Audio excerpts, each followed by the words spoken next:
This video has been brought to you by Coding Pro. Hi, today we are going to make beginner codes from Python. So first you need to download PyCamp.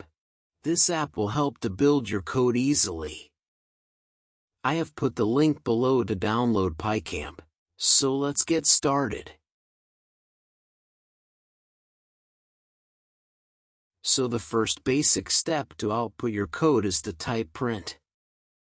And then open brackets and close brackets.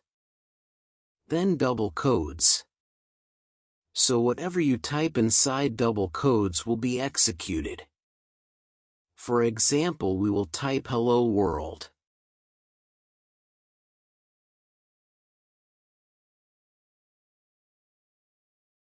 So to execute to Word you need click the play button.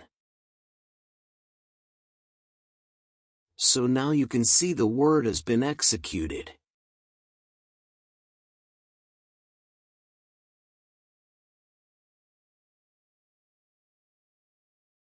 Subscribe for more videos and hit the like button.